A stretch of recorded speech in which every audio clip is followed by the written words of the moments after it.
Hi, I'm Kevin, and I'm doing a edit of a picture I got while paddleboarding the Lower Salt River. This is part of a series I'm doing. I'm editing all the pictures, and then I'm going to release the video showing kind of how I captured those images from my paddleboard. But first, I'm showing how I edit them. And this picture that I'm showing right now is a picture of an ibis. It is either a glossy ibis or a white-faced ibis. I think it's glossy, but that's more rare and more unlikely. So it's definitely a juvenile of the Ibis species. I'm not a biologist, so I'm not positive what it is, but I have a picture. I have multiple pictures that we're going to go through today, and I'm excited to share these with you. First things first, I'm choosing between these two images, and I just wanted to talk a little bit about why I am preferential to this particular image. Is one, it's shot at the exposure is a little high. It's a little hot on the bird, but that means it has a lot of information. And if you notice that when we lower it, we still have details in the bird despite it having been shot so highly exposed. And that makes me really promising because we're getting these really cool textures in the bird. Now, comparing that to this image, I like this image, but I don't feel like we get as many details in the feathers, and the eye has that white spot in it that's so bright, where here it's a complementary. Here it takes over the eye, in my opinion.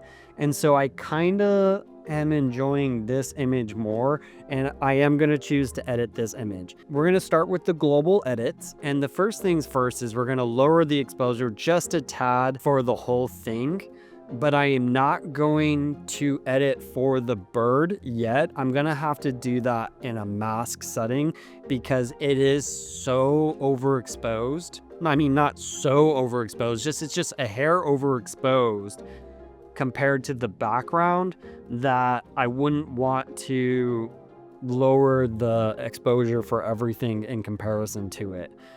The other thing we're going to do is we're going to choose to make this a 16:9, and we're going to level it out.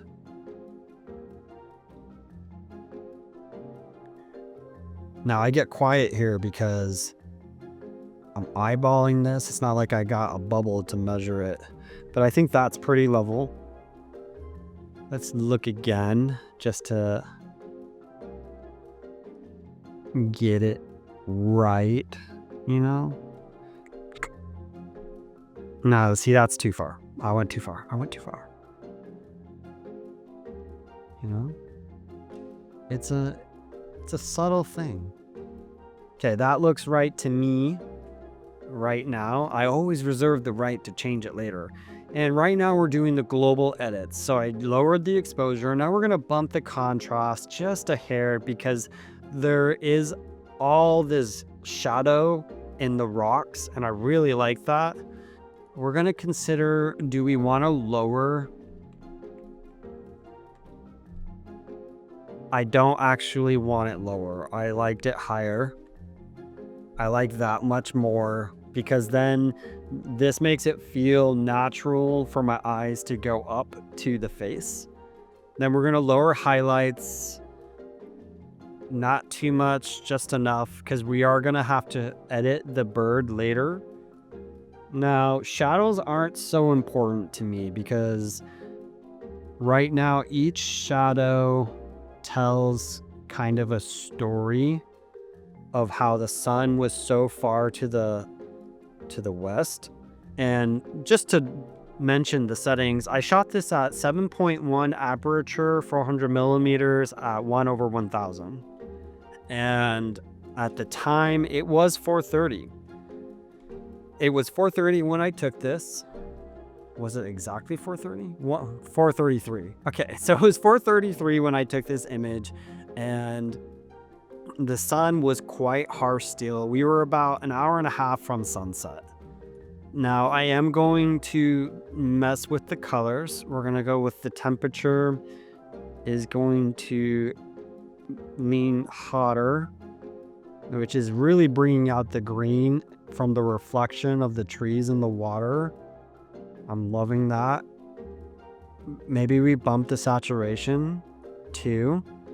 And from here, I am going to edit the bird because it is the most important part of the whole image. We're going to lower the exposure.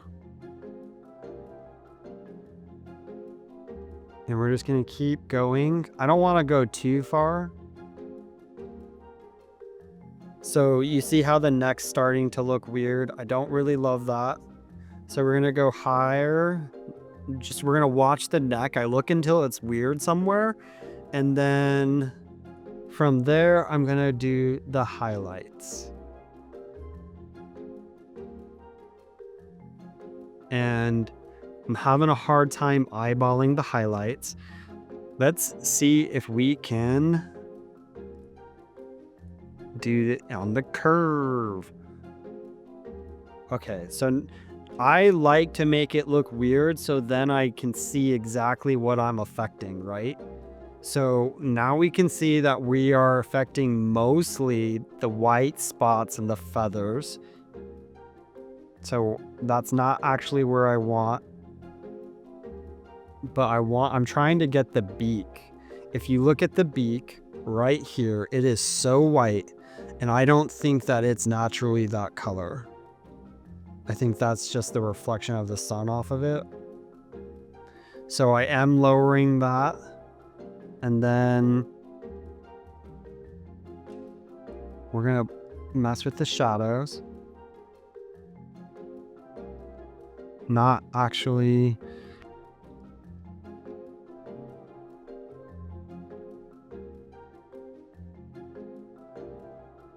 We're raising the midtones just a hair. And then we're going to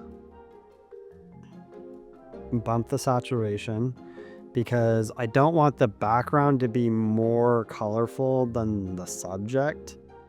And right now, there's all these subtle colors that you could see with the naked eye. Iridescent is the word that comes to mind. And I want to capture that a little bit. Now, definitely going to bump clarity because clarity is going to make that bird look so much sharper. And it's crazy how good that looks on the bird, really. We'll do texture too, because not too much because I don't want it to look pokey, but I do love the way that texture worked. Now, dehaze, I did not think dehaze is making it look worse, so I'm not going to do that. I will add grain to the image because it helps. I feel it helps with the transition between higher exposed areas to lower exposed. It's just a feeling more than a science in that regard. Now this is the bird. Let's do sharpness. It's looking pretty good. I think if we go back to the global edits and we add some clarity, we're not going to add as much clarity, but we are going to add some texture.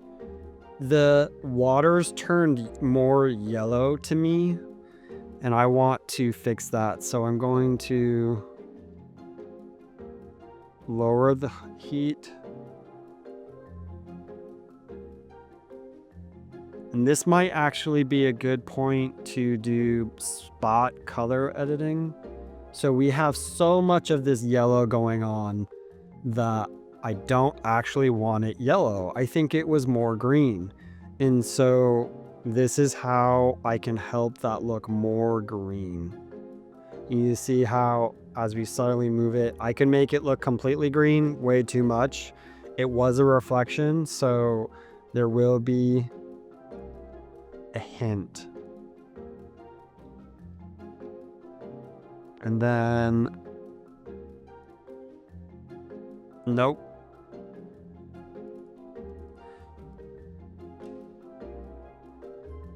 And luminance is the exposure on that specific color, really. And really, it kind of turns it to white. To know the environment that we're in the lower Salt River, and we are surrounded by a lot of mesquite trees, and I don't remember the exact species of mesquite tree, but it's a mesquite bosque that is all around us in this situation. And it is fall season, so they've been getting water and they've been green, which sounds weird. You'd go fall, that means they need to be turning yellow. But I feel like Arizona has two springs. You have the spring of spring, and then you have the beginning of fall, where it's the monsoons hit and the water starts going in the ground, and and everything seems like it blooms again. And so this looks really beautiful. It does look very green now. This is one of those images that I might consider looking at later and go, was that as green as I remember it, or is this too far? I think it might be a bit too far, because there is yellow in the leaves of the mesquite tree, and I kind of like how this is yellow over here and green over here. It kind of gives it a tone. Now in effects, we have vignette, and we're gonna look at vignette. Yeah, we're gonna do a very slight vignette, because I feel that the image has a natural vignette going on. You have the other side of the shore creating a border, and you have the rocks creating a border. So it's already like this. It's already framed the bird, and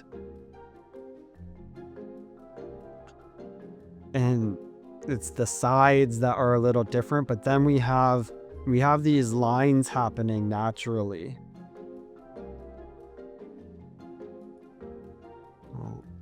What is causing... We have this weird gray blue happening. It is not unnatural for shadows to have blue in them. I'm wondering, going to my version, and I'm going to go to the color picker. I'm going to look at this blue, and I'm going to lower its luminance, because to me this is happening in the shadows and it shouldn't be popping up like that, right? Now the other thing I'm noticing is, in my research trying to think about this, is this should be more green, that it will look better. Okay.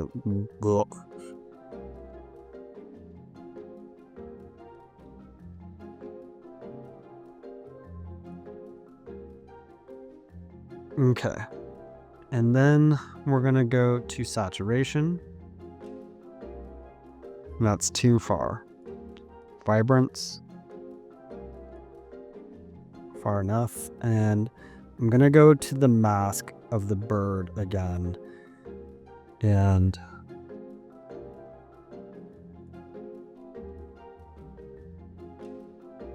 I am gonna make a new mask, because we're affecting this section on the bird when it's really just this beak that I'm trying to address. So I'm going to zoom in.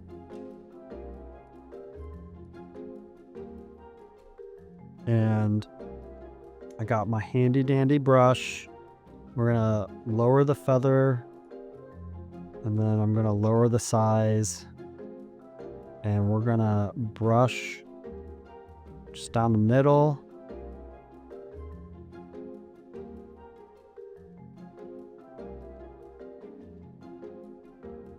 Make the size a little bit smaller.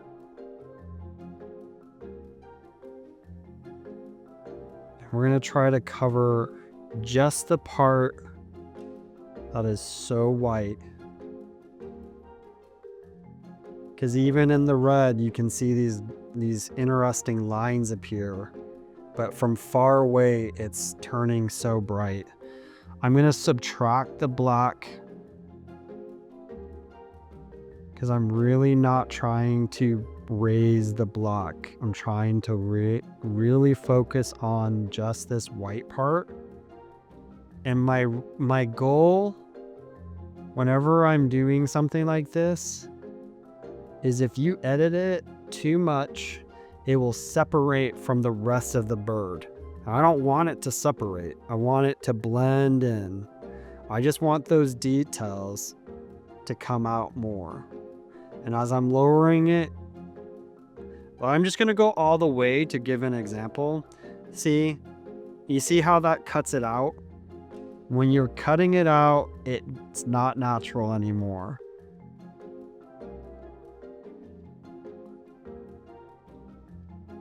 Now, we can do things to the mask to feather it more.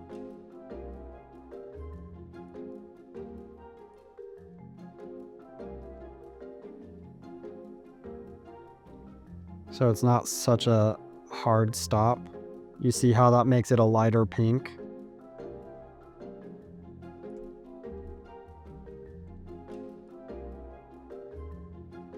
And I'm just gonna feather these edges.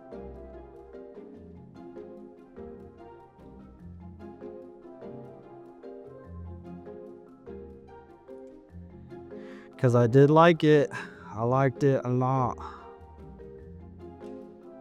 I feel like that's starting to look, that looks like a full beak that isn't burnt out. That looks like a beak. It doesn't look burned out, which it was looking before. Yes. Oh, that's so much better. And it looks true to life. I don't feel like I could submit that and someone would be like, you photoshopped out. And I'm like, yeah, I did Photoshop it, but I made it subtle. It's beautiful. And I'm going to click denoise because it will smooth out that background. It's going to make that background look real smooth. I don't know. Did I not like that actually?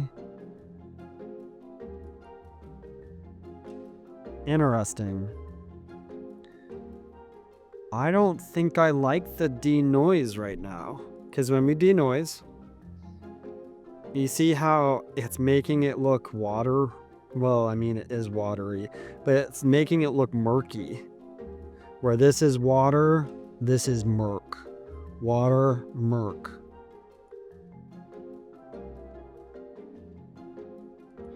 So we'll denoise and then we'll go to effects. And in effects, we're going to add grain.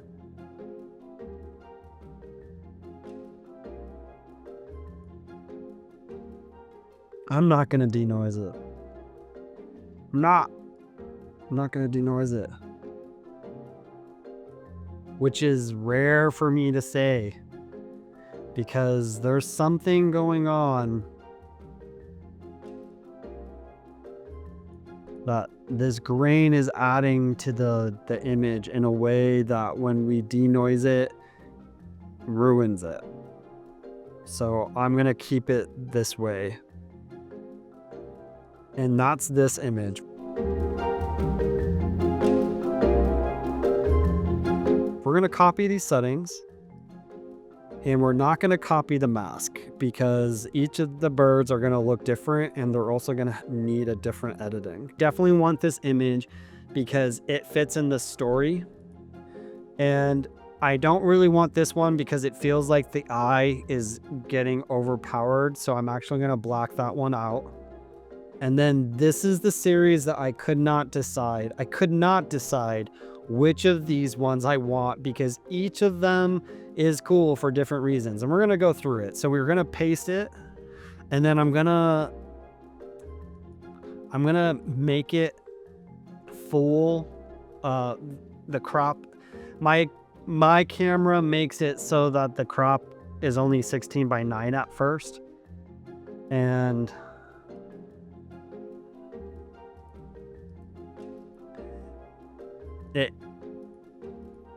it does that because it's a crop sensor and blah, yada, yada, yada. But I'm going to make all of these uncropped. So we have the full original, and then we're going to go through them, and we're just going to talk about why I love these images, why I like each of them, and then think about the story that they're telling. Okay, so this is the one we just did. We don't need to edit the crop. That looks good. You know, this is very cool. This is like a subtle back. And then we go, oh, and then it switched, and there a horse came out, and the horse is coming. And I like this one because the foot is high. That's very cool. But the bird is in the shadows a lot, and then there's this weird little nub, which is its wing, but it's a weird little nub to my eye. And this is cool though. Everything back here is in blur, but the bird is sharp. The leg is not up. Already looking at this, I already know I like this one more than this one, so I'm gonna remove this one, right? Because you don't need the same 5 different versions of the same story. You just need the same story. I like this one more than this one because it's the same amount of shadow on the bird, but the leg's up in the other one, and the leg up feels like movement. It feels good. And I also like that dragonfly. Okay, so leg up. Okay, now this is the challenge. This is the challenger. The bird has the same situation we had in the previous edit, where the beak was overburned because it caught the reflection of the sun. This one has the same issue. Just make sure we pasted the settings. This one has the same issue. The beak is overly exposed compared to the rest of the image, and its leg is up, and more of the body is in the light. So to me, this one's a better, more interesting image than this one. The only issue I have is that the way the bird is looking is so similar to the shape of the horse. It looks so cool. This one is definitely, I think with an edit, this one will do better. Oh, okay. So this one, the leg's half up. Here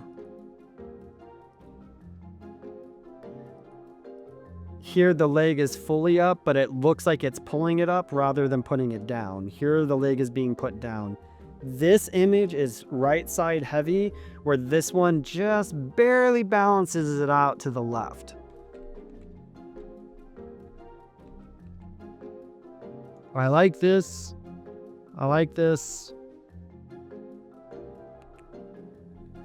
I just don't like the way the leg looks dainty, like it's guessing if it's gonna put it down or not.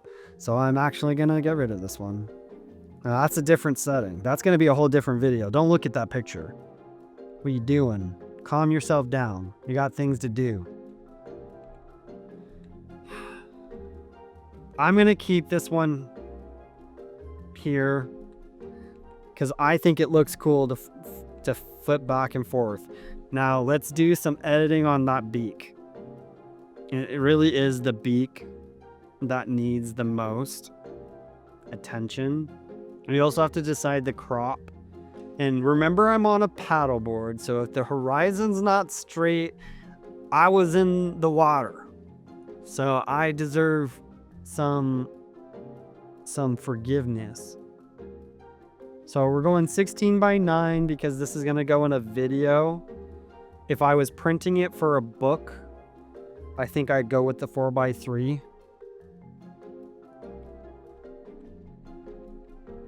I want the bird to be the main focus, not the horse, because the horse is the background and the texture and the rocks are more appealing to me. So that's why I'm lowering the crop. Now, I do feel like we need to go a little bit like this.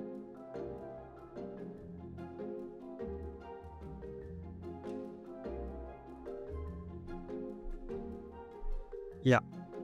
And we're gonna go even lower so that the bird feels like it's in the middle of the image. I like this a lot. We're going to select the subject to get the bird, hopefully. That's what I was afraid of. In this, we're going to subtract, and we're going to use the brush. And we're going to get rid of the feather.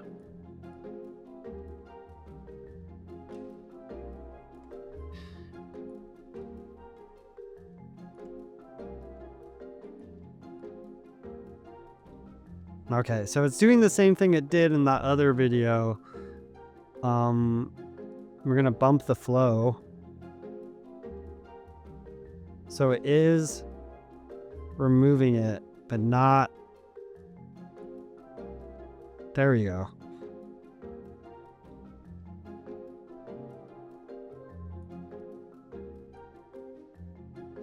Okay, we're gonna zoom in on this bird. And we're gonna fix a little bit of this.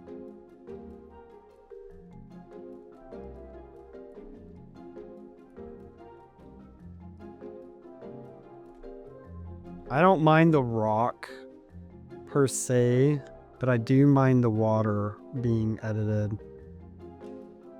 And I'm definitely gonna need a feather on this now, because I'm not that good. I wish I had one of those Wacom tablets. I wish I knew how to use one of the Wacom tablets someday, not today. And so, as you know, I love to use the brush tool, and I can get lost in trying to brush this out. I could spend hours just brushing it out. You know, I find it relaxing to brush. The only problem is I can spend so much time. It feels good while I'm doing it, but then afterwards I go, what have I done with my life? And I find that with a lot of activities where in the moment I can be so focused and feel like everything I'm doing is so important and critical, and then suddenly I find out it had nothing to do with the main objective and that it actually was a distraction. Don't label me. Just so you know, I don't like labels. So I'm just saying, I like to brush. And I'm also trying to be mindful of not trying to make the perfect of everything. Because nothing's ever perfect, you know? It just isn't. So I'm not going to worry about it being perfect. Okay, so I went too far there. My bad. We're just going to undo because it's easier. If this was Photoshop, it would be way easier just to fix the clipping mask, which I have some experience in Photoshop. I'm more experienced in After Effects. But just fix the pretty little head. And we're just going to touch up this body. Just a hair. I mean, compared to what this was even 2 years ago, this is so much easier than what I was doing before. And this is so much more accessible for people. And you have to think that there's people who are differently abled, you know, who want to get into wildlife photography, and they see the pictures and they don't know why they can't replicate them.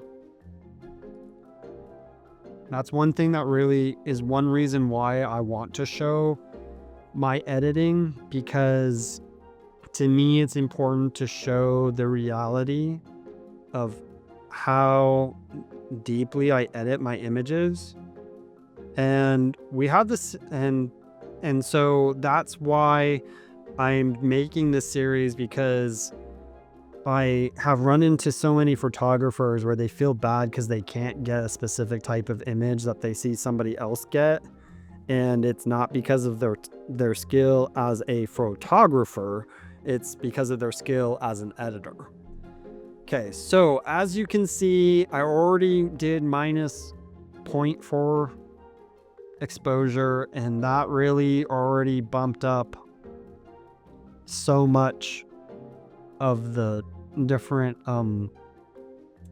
like texture in the bird. I'm gonna raise the saturation because I really love the iridescence, and it is so cool to me that the bird's feathers do that. And then we're gonna make another mask, and this is just gonna be for the beak. And we're gonna go even closer. Okay, this one definitely wants some feather. We got 30 pixels of feather, and yes, and then we're gonna start with this red, or we're gonna start with this like this, and just kind of go down, because it's really this, it's interestingly right next to the base of the beak that we have that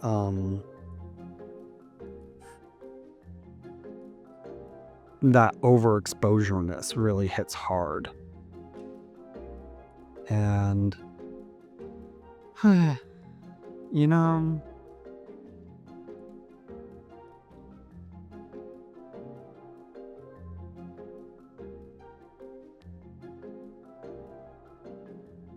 sorry, and so I'm really focused on this spot right here.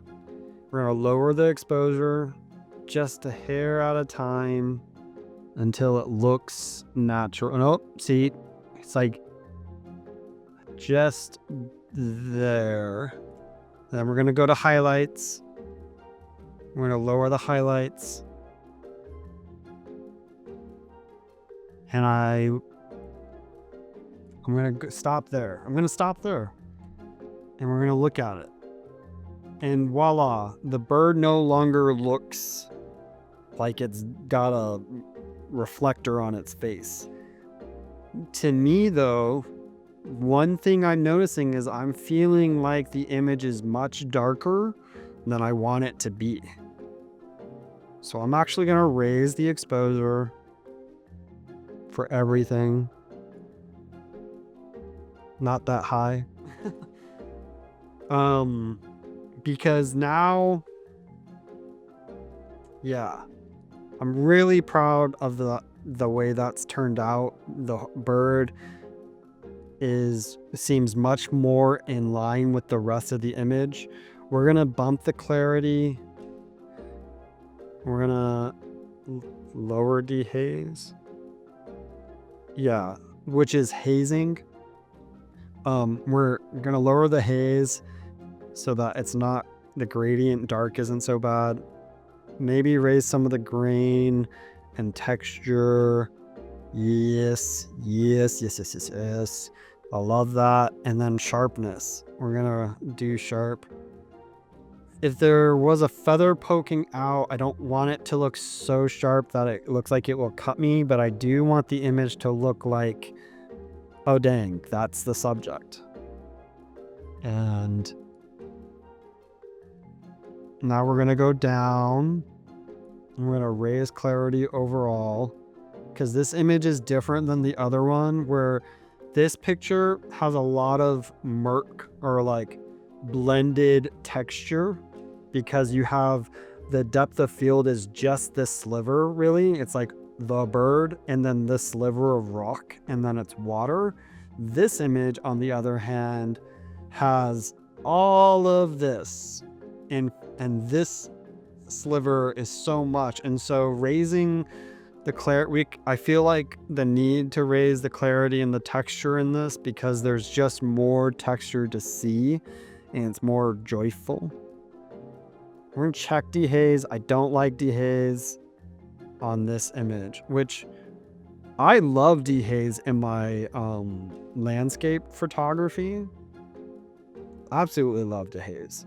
Now we're gonna try denoise. We're gonna see if it looks better, because the water one, it did not look better. It made it look murkier. I don't feel like it's adding to the image, so I'm gonna not do noise. I'm a crazy person, you know? We're gonna sharpen even more so, and then we're gonna check the mask, even though the mask was done for the previous image. But as we said, you can see the difference in just the way the shapes are in the masking of the sharpening. The masking of the sharpening. Yeah, it would have been kind of cool if that dragonfly had been in focus too, but such is life, man.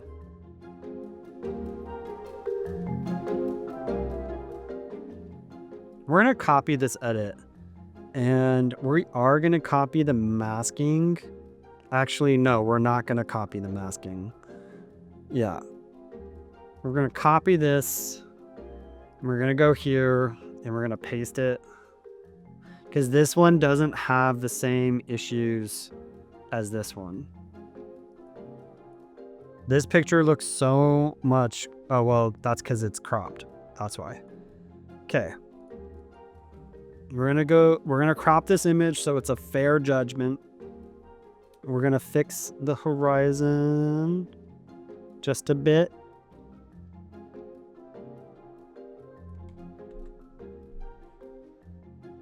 Yeah. And then it almost feels like the bird's face is out of focus.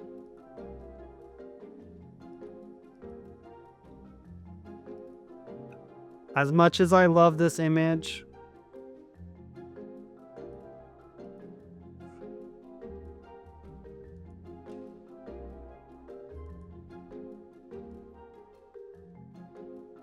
we're lowering the exposure because it just feels a little off. And we're just gonna look at this. Crop. So the other image has the bird much more dead center. Because of the darkness in this image,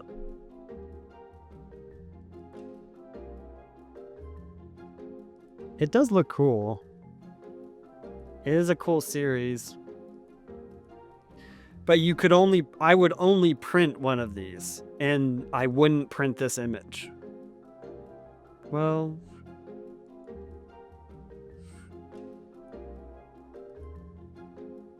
I don't know. That's kind of cool.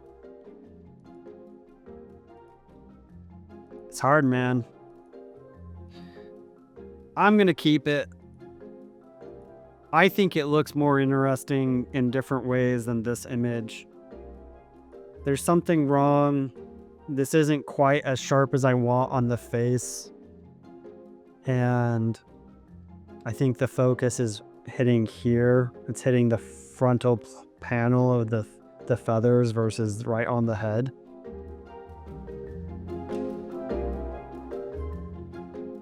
I think that this is this series of images. This is my first encounter with the Ibis. This was my first set of shots. I'm going to edit the horse next, if you didn't notice it. I am excited to do that. The Ibis, the thing I love about birding is birding teaches you to appreciate or learn. It teaches you to learn. It's like you take a picture of a bird, you don't know what species it is, you go online, you try to figure out what species it is, and then you learn that the white-faced ibis bird is common to be found in Arizona, but the glossy ibis bird lives on the coast and occasionally ends up in Arizona somehow, but is very rare. This is definitely a juvenile bird. I'm not a biologist, but I'm pretty sure it's a juvenile. The reason why I'm not saying it's a white ibis is that looks brown to me rather than red, and the white-faced ibis has a red color in its eye, and then it's supposed to have white around the eye, and that doesn't have white around it. It seems more like a glossy ibis to me, but that would be that would be unexpected. So I'm happy that I got this picture. I'm happy I get to share it with people. I hope that you learn something from this edit, and that in your own bird photography, you prepare for the beak to catch that reflection, and you see now that it's okay for it to be a little hotter than the rest of the image. You can fix that in the edit, and it is way more common than you think. And this is the part of the process that is kind of like in the kitchen, the cooker's kitchen. It's showing the reality. I love this image is for its detail. I love this for the story. I love the question. The shape of the shadow here is cool for me and might do, but that for all I know, I caught a bird that's pretty rare, and who knows? And I can find out soon enough. I'm sure as soon as I post it, someone will correct me. That's the beauty of the internet. But I wouldn't learn any of these things if I didn't take the time to shoot the picture and edit it and share it with people. So thank you so much for watching this. If you like it, please like the video, subscribe, and leave a comment. Any questions, any thoughts? I'm available. Let's do this. Thank you so much.